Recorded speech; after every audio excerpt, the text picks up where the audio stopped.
J.R.R. Tolkien is going to end his essay on fairy stories by introducing a new term to express a concept or reality that he wants to signal as being absolutely central to good fairy stories.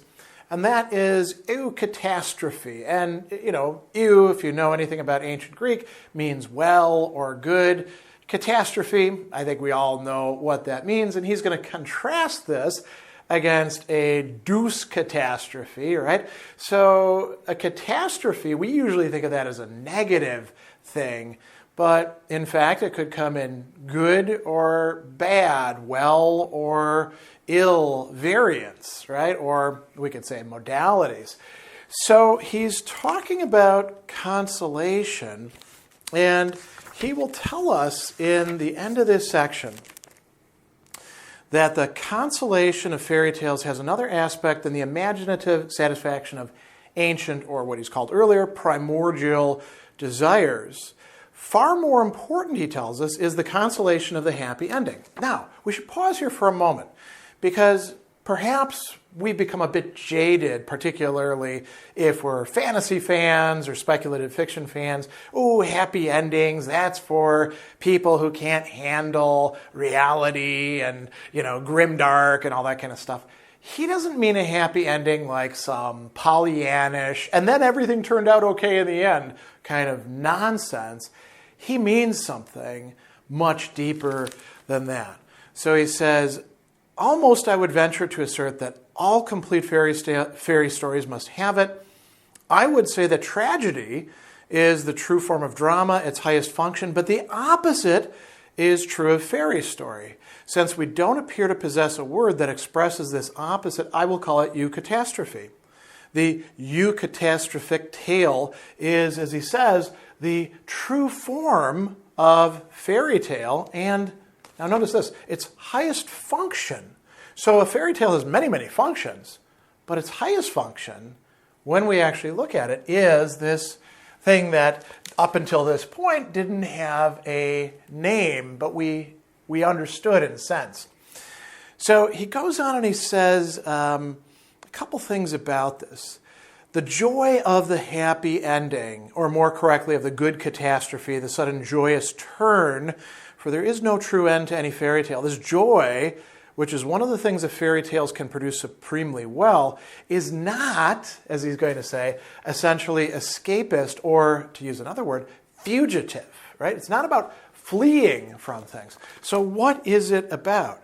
He says that in its fairy tale or otherworld setting, it is a sudden and miraculous grace never to be counted on to recur.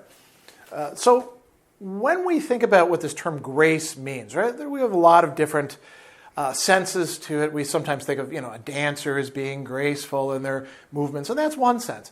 But the older sense, gratia, coming from Latin charis in Greek, is that of a divine gift that is given without any sort of prediction or compelling. It's just gratuitously, that's coming from the word grace, given to a person. And that's what happens in the story, right? So he says, this is what produces for us the joy.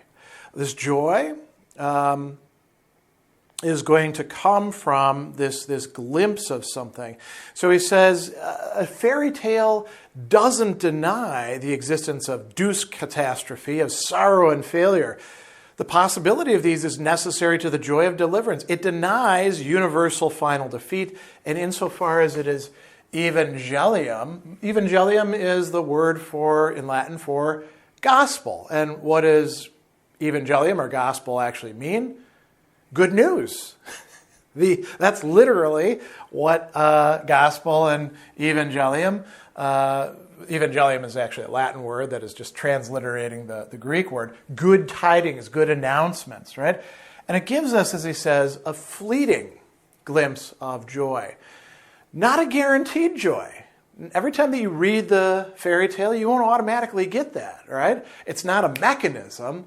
It's an opening to something greater. So he says that joy beyond the walls of the world, poignant as grief, and sometimes mixed with it. I know that for myself, speaking personally, when I see a successful resolution like that through all the sorrow and pain and conflict and sacrifices, it sometimes brings me to tears even in my happiness.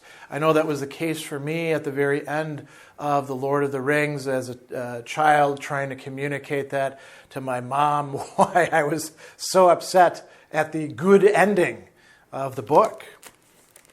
So he says that it's the mark of a good fairy story, or of the higher or complete kind, that however wild its events, there we go, however fantastic or terrible the adventures, it can give to the child or man that hears it, when the turn comes, a catch of the breath, a beat and lifting of the heart, near to or indeed accompanied by tears, as keen as that given by any form of literary art and having a peculiar quality. What a wonderful phenomenological description of what goes on when we sense, when we grasp this turning, right? So this is quite important. He says also, even modern fairy stories can produce this effect sometimes. It's not easy to do. It depends on the whole story, which is the setting of the turn, and yet reflects a glory backwards. A tale that in any measure succeeds in this point has not wholly failed, whatever flaws it may possess, and whatever mixture or confusion of purpose. It even happens in Andrew Lang is the person that Tolkien is kind of beating up in this essay, owns fairy story, Prince Prigio, unsatisfactory in many ways as that is. And so, he says, far more powerful and poignant is the effect in a serious tale of fairy. In such stories, when the sudden turn comes, we get a piercing glimpse of joy and heart's desire that for a moment passes outside the frame, rends indeed the very web of story, and lets a gleam come through. So what he's telling us about here is that within certain stories, the effect of it is to take us not just into the story, but outside of it to a certain extent. And that there's an emotional reaction that occurs, a rightful emotional reaction. Now he writes an epilogue. Interestingly, he says, this joy, which I have selected as the mark of the true fairy story, or as the seal upon it, merits more consideration. So he's going to give us some very interesting more consideration. The first thing that I think is really important here, he talks about sub-creators. He says, probably every writer making a secondary world, a fantasy, every sub-creator wishes in some measure to be a real maker, or hopes that he is drawing on reality, hopes that the peculiar quality of this secondary world, if not all the details, are derived from reality or are flowing into it. If he achieves a quality that can fairly be described by the dictionary definition, inner consistency of reality, it is difficult to conceive how this can be if the work does not in some way partake of reality. And we could say, well, what about cynical creators? For example, J.G. Ballard writing a novel just to, get it out there and make some money or something like that early on. Well, there's a sort of sadness that goes with that, isn't there? Oh, I didn't bring it off. One can have this negatively, but sub-creators do wish to be real makers, and their hopes, as he says, draw upon reality. Now, this is something that he said earlier about secondary worlds and sub-creation, drawing on the primary world. You can't get away from it entirely, even with nonsense things like Alice in Wonderland. So he goes on, and he says that the peculiar quality of the joy in successful fantasy can thus be explained as a sudden glimpse of the underlying reality or truth. The underlying reality or truth to what? To the story?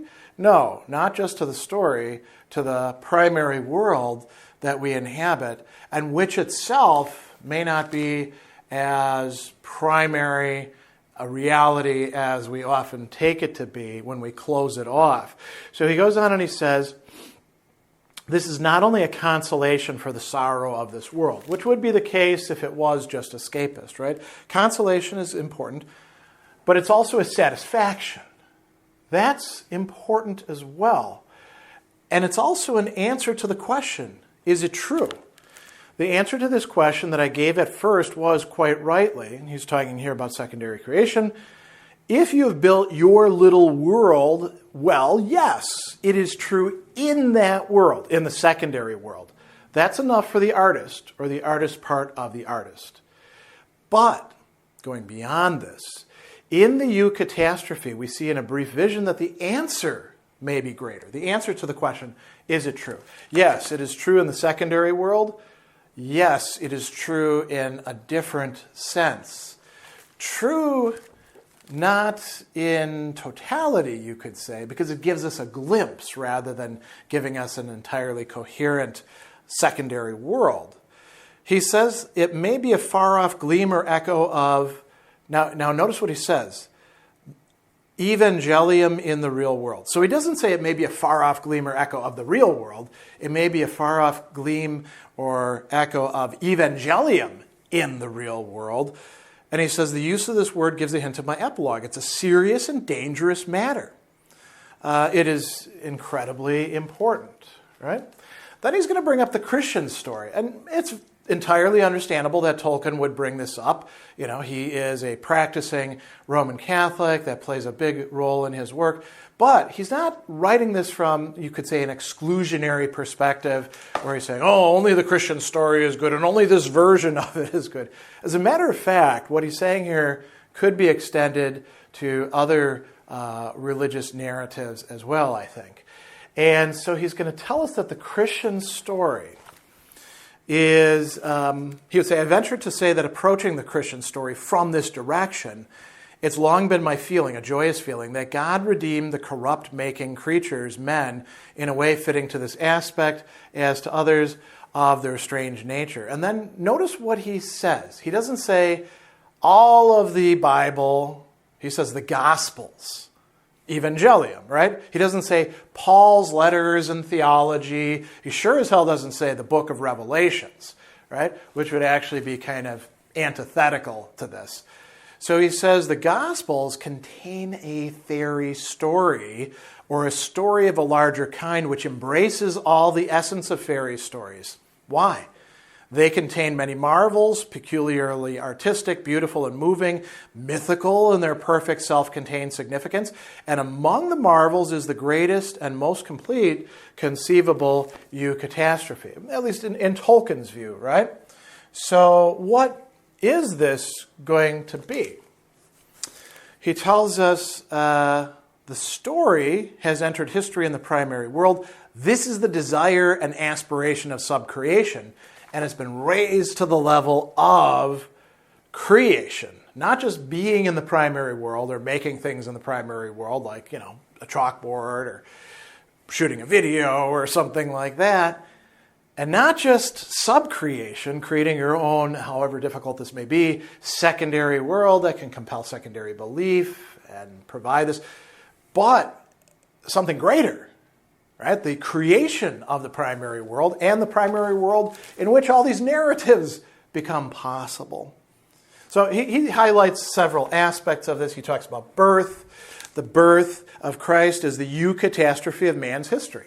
If you actually read the gospel narratives, it's not like, you know, the away in a manger, you know, little crush and stuff like that. This is a harrowing story. Soon after the Christ child is born and the Magi come and all that sort of stuff, Herod tries to kill him, right? The family has to flee as refugees into Egypt. It couldn't have been fun bringing a baby to birth in some animal crap-infested manger, right? We go on and on and on, right? When you actually read these narratives, you know, it's really quite different than the sanitized versions that we often get presented with. So birth, and then he talks about the resurrection as the Eucatastrophe of the story of the incarnation. And I would also say of the sacrifice and death. This story begins and ends in joy. He says it has preeminently the inner consistency of reality. And so, you know, Tolkien takes this as sort of paradigmatic of the Eucatastrophe. But we might, you know, ask ourselves, can other religious perspectives supply narratives that are similarly offering us a glimpse into something joyful, something beyond even this primary world. Then he goes on and he says something really interesting. And this is, I think he says, he wants to say is applying to the Christian narrative, but it's a broader scope. It is not difficult to imagine the peculiar excitement and joy one would feel if any specially beautiful fairy story were found to be primarily true. A story about the real world, its narrative to be history, without thereby necessarily losing the mythical or allegorical significance it had possessed. So, excitement and joy would be resulting from this, finding something true. He says the joy would have exactly the same quality, if not in the same degree, as the joy which the turn in a fairy story gives. Such joy has the very taste of primary truth. Otherwise, its name, he says, would not be joy. It looks forward or backward to the great Eucatastrophe. And he says the Christian joy, the glory, is of the same kind, but it is preeminently high and joyous, right? Interestingly, he says another thing, too, about the great and the small. So he says, in God's kingdom, the presence of the greatest does not depress the small. This is part of what is distinctive about God's kingdom. And you might even say this is an index by which we can judge whether people who are talking about God's kingdom are actually full of crap or just trying to get over something on us or are deluded, or whether they're actually in touch with it. The great does not negate the small. As a matter of fact, it helps the small to be the small. Like he says, redeemed human being is still human being. Story, fantasy still go on and should go on. The Evangelium has not abrogated legends. It has hallowed them, made them holy, especially the happy ending. The Christian still has to work with mind as well as body, suffer, hope, and die, but he may now perceive that all his bents and faculties have a purpose which can be redeemed. And this, as he says, this is a bounty that he's been treated to. He may now fairly dare to guess that in fantasy he may actually assist in the affiliation and multiple enrichment of creation. All tales may come true, and yet at the last redeemed. They may be as like and unlike as the forms we give them as man. Finally redeemed will be like and unlike the fallen that we know. So very interestingly here, once again, buying into the Gospels, believing in Christianity, practicing, doesn't rule out other stories. As a matter of fact, as Tolkien says, it hallows them, right? And we might think, to bring this to a conclusion, about Tolkien's own work as a sub-creator, not just in The Hobbit and The Lord of the Rings, but think about the Silmarillion and the story of creation that goes on there, and all of the things that happen in the first and second age of Middle-earth. Or think about his other works as well that stand on their own, like Farmer Giles of Ham and Leaf by Niggle, about the artist, right? All of these are, in Tolkien's view, exemplifications of what he is discussing here, this Eucatastrophe and the Evangelium, and the joy that is produced both in generating it, participating in subcreation, and in our own engagement of it as readers.